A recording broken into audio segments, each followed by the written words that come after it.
So you're interested in sports broadcasting and you want to know what a sports commentator takes into the booth on event day? Well, I'm here to help you. My name is Gooden. I've got over 15 years experience in sports broadcasting and I've been serving as the UFC play-by-play man for over 10 years now. Recently, I took to the socials and asked people what knowledge they wanted me to share, what tips they were after, and a bunch got back to me, and something that came up which is kind of juicy, a little bit meaty, that I thought I would record a whole session on was what are the key pieces of information that a sports commentator takes into the booth. This one had a lean in the fight game. Thank you to my friend Andy. It is an interesting question, and in very simple terms, I have to draw a line here between the sporting side and the broadcasting side because it could get super complicated. We're going to focus purely on the sporting side, and I'm going to talk to you with a lean on fight sports, but it is definitely relevant to all sporting occasions. The way that I would look at this is the past, the present, and the future. I then build out a bunch of information in those three categories, and that will give me a really good amount of information to drive commentary. Let's take it to the whiteboard and put it up. So let's start with the past and let's unpack this a little bit. Backstory. Now, excuse my writing. If we're talking about a really experienced athlete, or in this case a fighter, like a former champion, then I probably don't need to go as far back as telling you where they're from, what their first martial art was, how they got into the game, because that's been told before. However, if we have an athlete that's new to the promotion, it is definitely something that you want to focus on, because this is maybe the first time that the viewing audience has been introduced to this athlete. So you need to pick out all of the really interesting notes, which you've got, of course, from your extensive research, distill them down into the most impactful pieces of information to really help the audience latch onto their story, really like them, loathe them, maybe. Just give them a reason to follow for more. So that's something that I would definitely focus a lot of my attention on. Also, part of their backstory is establishing their credibility. So where have they competed before? Are they a world champion in a particular discipline? Something to that effect. That is going to help people make comparisons, useful comparisons, to see where this athlete is in the kind of overall pecking order. Something else that will take a lot of your time, previous fights. If it's another sport, previous games, events. And my spelling is not as good as my commentary, please excuse that. A lot of time will go into tape study. And again, in terms of building this credibility, you'll get an idea of someone's resume if you can bring to the commentary a little case for who they've competed against and why that was good, bad, or indifferent. It can also give an idea of their style because they've won by a certain method, if they are a decision fighter, a submission artist, or a knockout artist. So those sorts of things will all come from watching previous fights and, if relevant, kind of bringing names, places, if they're an international competitor, certain promotions hold more weight than others. All of that helps build the story. I would also talk about any kind of relevant interactions in their past with their opponents. And the most obvious one that comes to mind is if they've trained in the past together, because there will therefore be a relationship. They might know one another's games a little bit more. What will that mean? There are a few little nuggets for the past.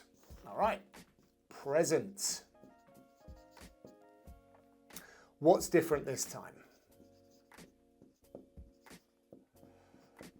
How have they prepared for this particular contest? This is where you're going to tell the audience about how they've perhaps structured their training, where they have structured it, and who with. And this allows us to start building out our web. If you've got someone at a team like American Top Team, this is very in fighting now, or like a Manchester United, maybe not the best example for this. In the fight world, if you're training with champions, people are going to know those champions. You're then associated with those champions, which increases your credibility, particularly if you're a main sparring partner for this lady or this man. Also, the team, the coaches.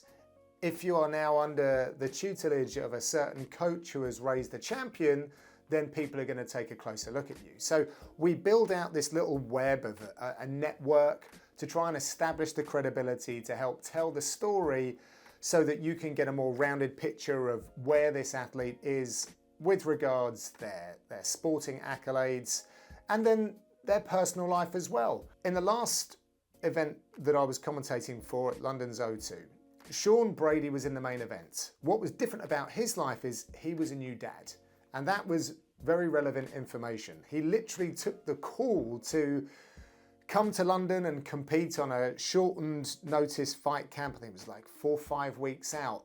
A few days previous, he'd just welcomed into the world his first child.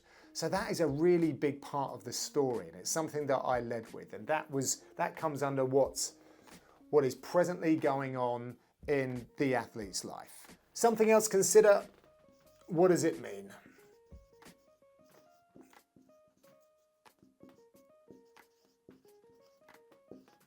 So what does it mean? How significant is that fight?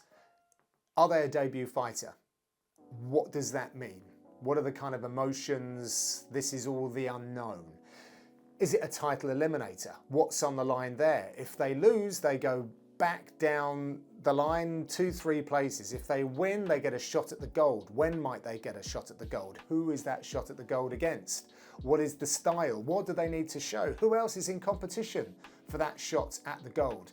So what does it mean in terms of the overall picture of the event, the landscape, the sport, the promotion, etc.? Very important to bring that in. And I would say quotes.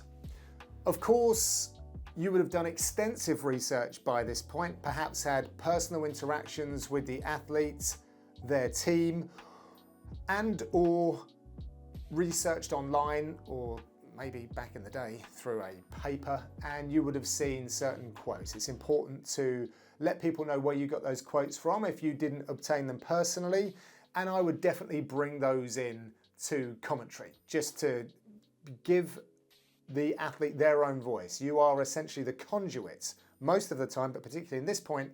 And if you can find something really poignant, a lovely line that they came up with in an interview, and you put it in at the right time, I think it adds a little bit more personality and certainly makes things more personal when you use individual quotes. So I would put that in the present column as well. Also, if there's an analyst out there, a particularly notable celebrity who said something about this fight, every now and then The Rock weighs in on some fighters. Drake will put a big old wager on a certain athlete. They're just interesting notes to bring into the broadcast to then just show interest from an A-lister or a B-lister, wherever you might rank the two people that I've just said.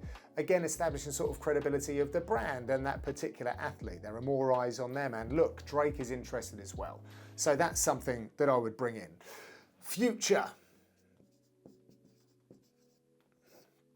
What I mean by that is what's happening next. What is the fighter, the athlete looking to unlock with this performance?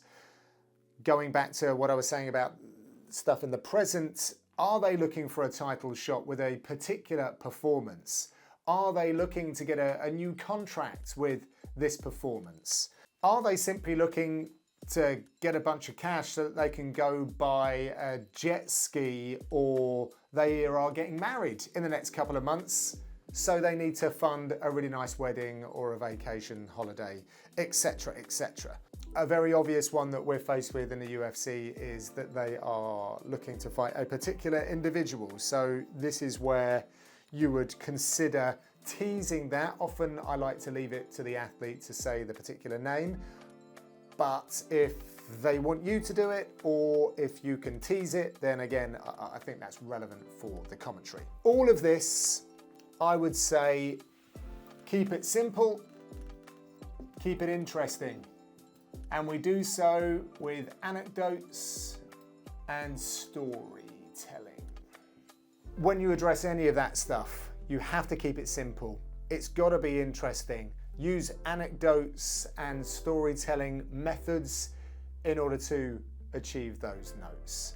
Something else that I would say is important to bring into a fight broadcast, the rules.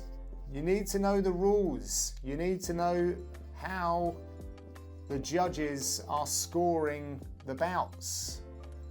So you need to arm yourself with this information. Mixed martial arts is still a relatively new sport, and we are having some amendments to the rule set. You need to be across that, because if there's a sudden change in the rules and you haven't highlighted that and suddenly the referee does something that the viewing audience are thinking, well, why is he doing that? Why has he stopped the fight? Then you need to be armed with the relevant information to show expertise in that area. Something else, and it's something that I like to prepare, but I don't always use it loads, and that is stats. Stats can be really, really powerful. They tell a story by themselves. Someone's running a 7-fight win streak, 4 by submission, 1 by knockout. That gives you an idea of the type of athlete that you are about to watch. Then you can get a little bit deeper. The UFC are good for this because they have a lot more resources, but I will know that someone is a volume striker, or that they target the legs more than their opponents. So there are little things that we can do as we're trying to build up what the fight might look like. Could be a good idea to use some stats, or even the total other way. The fight has turned out and through 2 rounds has looked so different to what we've seen before, as evidenced by the change in the statistical information that we had when we were researching to what we're seeing in this particular fight. So there are a couple of ideas there. There you have it, past, present, future. These are the kind of rules that you should stick to. And speaking of rules, know what they are. Know how the judges are scoring these fights so that you can bring that education to the broadcast as well. And if you've got stats, then use them where relevant.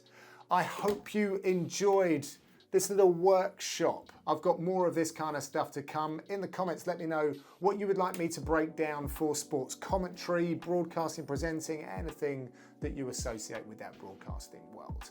And I will do my best to help. Thank you very much for watching.